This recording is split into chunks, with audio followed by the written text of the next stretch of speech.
sebuah hubungan bukan pacaran ya, jadi lebih lebih langsung ke udah pernikahan karena kan mengarungi bahtera rumah tangga gitu loh. Jadi perahu di situ ada lirik perahu cinta kan berarti itu menandakan bahwa si dua pasangan ini mereka sudah terikat janji pernikahan tapi ternyata di tengah-tengah uh, cinta dari si pasangan ini, si ceweknya ini ternyata uh, cuman palsu dan nggak ada apa namanya, tidak ada ketulusan, jadi hanya mementingkan dunia si suaminya aja gitu. Jadi Oke, di dalam rumah tangganya diwarnai semuanya penuh dengan kepalsuan, kebohongan gitu. oke, boleh diceritain sedikit nggak nih? Ada keseruan apa nih di balik dari pembuatan video klip atau saat rekaman single terbarunya Lautan Dusta?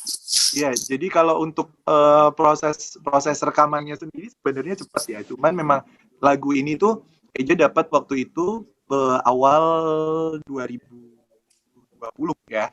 Awal 2000, Eja lupa bulannya, cuman di awal 2020 jauh sebelum Eja melaksanakan pernikahan, lagu ini dikasih tuh pakai modelannya cuman cuman recording gitar sama vokal doang. Hasil aja kirim ke label dan label pengen untuk di produce langsung ke full aransemen waktu itu. Nah, proses untuk pembuatan aransemen itu waktu itu memang karena mungkin kendala pandemi dan lain-lain ya. Jadi untuk studio banyak yang tutup dan lain-lain akhirnya baru bisa terrealisasi itu di awal tahun 2021 sekitar bulan Maret waktu itu. Eja udah dapat materinya dan baru take vokal waktu itu bulan apa Eja lupa. Jadi tiba-tiba take vokal ini sebenarnya feel yang kita bawa itu waktu itu cuma bikin demo. Belum belum langsung untuk take vokal singlenya. Jadi di sana masih ada beberapa part yang belum sempurna menurut Eja. Jadi tiba-tiba begitu disetorin ke Trinity dan Trinity langsung bilang, "Oke, ya udah ini langsung kita rilis, langsung mixing." Padahal dia waktu itu bilang, "Loh itu kan masih feel yang kita bawa masih demo gitu, belum belum apa belum feel recording gitu loh." Jadi akhirnya terpaksa waktu itu malam-malam kita ngulang lagi, datang lagi ke studio untuk take yang kedua kalinya dan cuman benerin beberapa part aja. Dan waktu di syuting VT apa di ininya di apa MV-nya itu aja gosong banget. Jadi ini semuka setangan semuanya. Jadi benar-benar Eja ada di atas speedboat itu kurang lebih 2 jam Eja berdiri di depan itu dan benar-benar cuman antara Eja sama matahari doang udah. Jadi Eja nggak pakai pelindung apa-apa, hasil klip itu benar-benar menguras energi dan apa ya, tapi seru dan alhamdulillah kemarin hasilnya semuanya bagus dan sutradaranya juga Mas Ato tuh mengarahkan banyak hal yang maksudnya di luar kebiasaan kita membuat klip gitu loh. Jadi kayak yang Eja harus nyemplung sampai pertengahan laut di situ dan apa terus ada apa lagi tuh kemarin yang Eja nyetir nyetir speedboatnya sendiri. Jadi itu kayak yang uh apa pengalaman-pengalaman baru banget buat Eja gitu. Oke, berarti ini uh, termasuk lagu yang sedih dan penuh pengorbanan ya nih Aeja ya. Betul, betul, betul. Betul banget pengorbanannya luar biasa. Iya. Oke, rekan-rekan media yang ingin bertanya silahkan langsung dibuka mic-nya.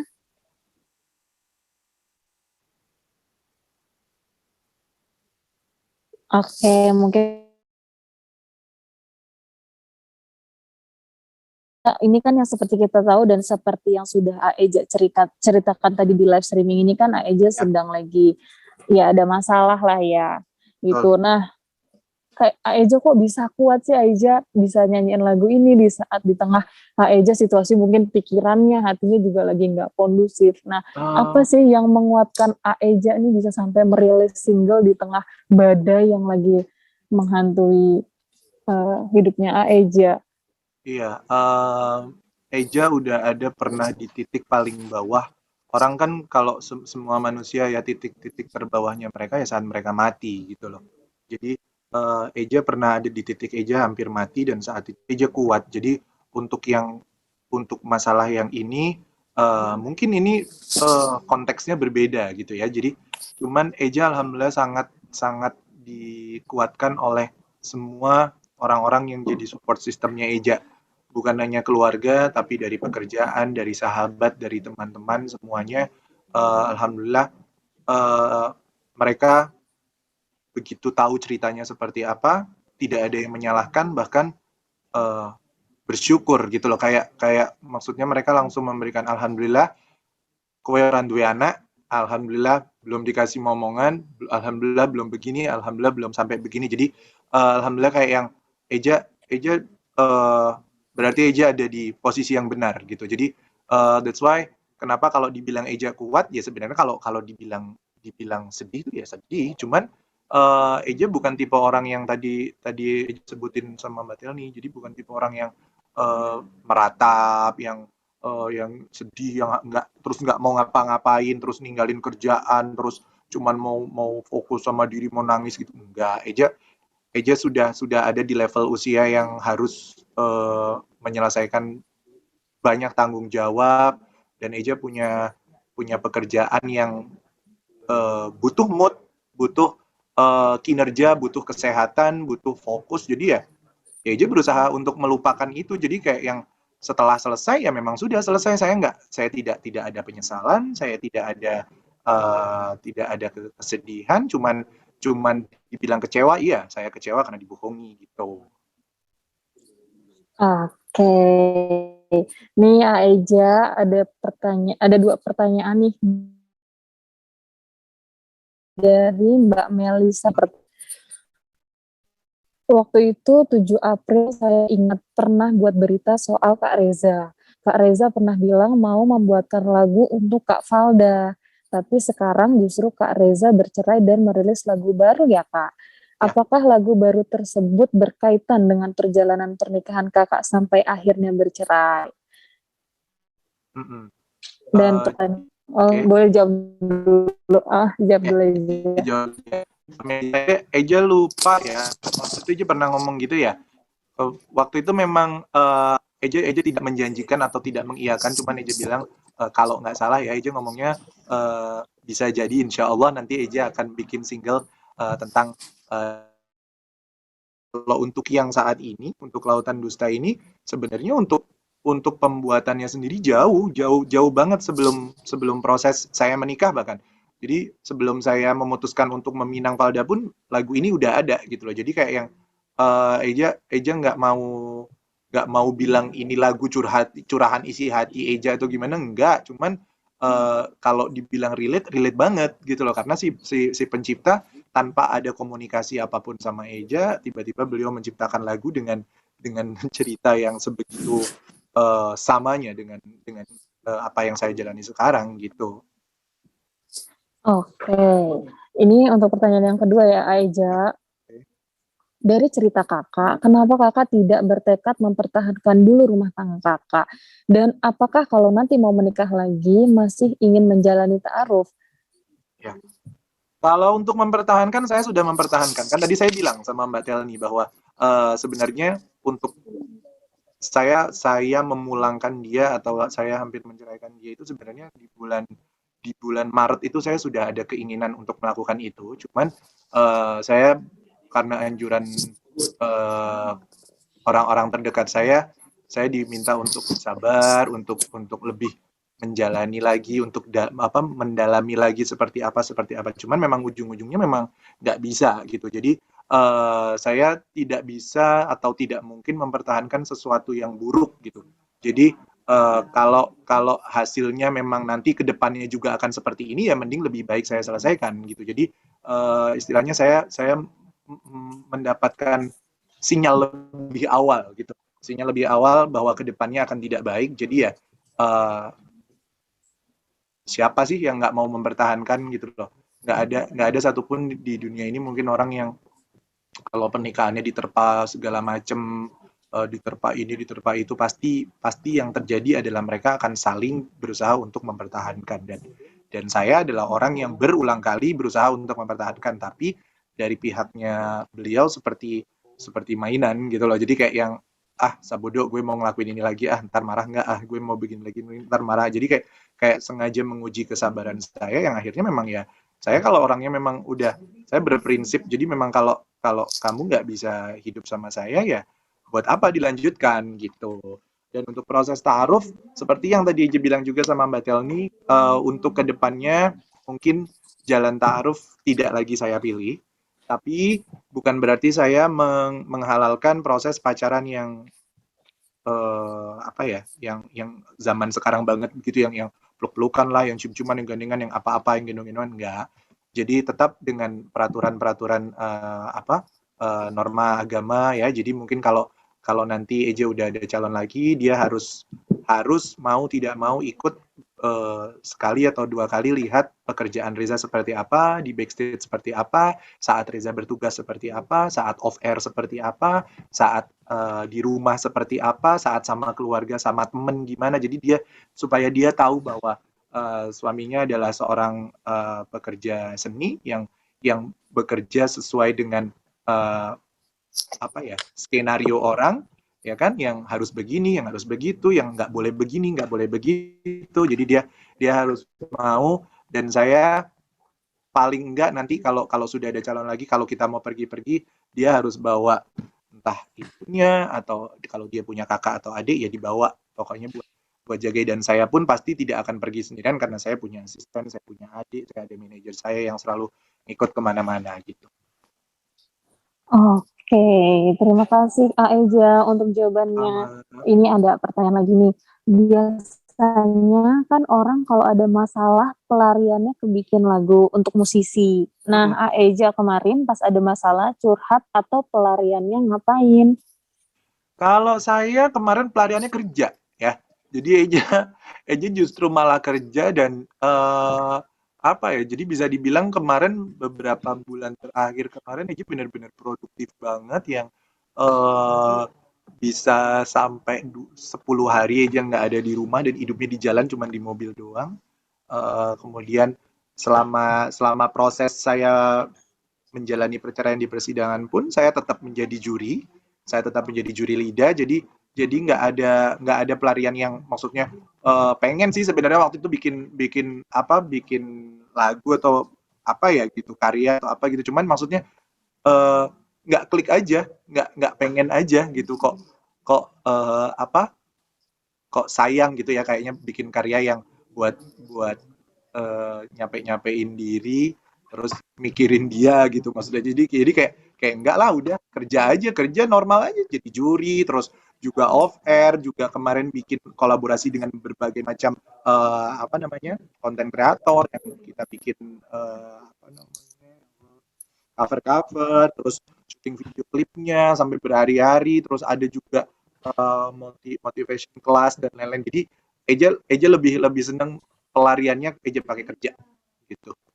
Menyibukkan diri gitu ya Eja Menyibukkan ya, diri, betul betul. supaya Tapi nggak beneran keinget-inget beneran lagi. bikin lupa banget. Jadi kayak nggak ada pikiran berat apa gitu, kerja aja, badan capek tidur gitu. Iya, karena fokusnya kan pekerjaan, jadi Fokusnya nggak ke sempat kerjaan. untuk Betul, dan fokus pikirin yang lain. energinya juga ke kerjaan juga bagus gitu loh. Jadi kayak yang fokus, terus apa namanya, semangat gitu. Iya, oke. Ini Aiza ada pertanyaan lagi nih. Lagu Lautan Dusta ini kok sepertinya relate sekali dengan situasi yang dihadapi oleh Aeja. Sepertinya kok momentumnya bisa pas sekali ya Aeja ya. Iya. Jadi kalau untuk momentumnya dan segala macamnya, kita memang secara apa namanya, manajemen kemarin kita Tadi kan udah jawab kan. udah ngobrolin gitu ya. Jadi prosesnya Ija sendiri itu kan kelar. Jadi kita tuh gini loh, setiap artis itu kan punya punya table untuk rilis single masing-masing. Jadi memang untuk table rilisnya Eja itu jatuhnya kemarin memang di tanggal 9 gitu loh. Sebenarnya Eja untuk apa namanya, untuk pressconnya sendiri atau untuk ngumumin dan lain-lainnya itu Eja pengennya waktu itu udah jauh-jauh hari, waktu dekat-dekat di tanggal 14. Jadi kan surat itu keluarnya tanggal 14 September. Jadi tadinya maunya sekalian di sana, cuman momennya kita kita membangun momennya supaya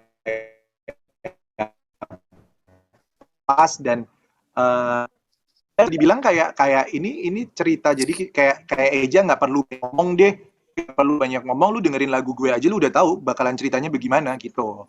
Gitu loh. Jadi karena lagu ini memang bener-bener kayak ya udah kisahnya aja ditumpahkan di lagu itu. Jadi saat preskon ya udah, lu nggak usah banyak tanya, lu lihat aja video klipnya, liriknya seperti apa, ya itu isinya gitu.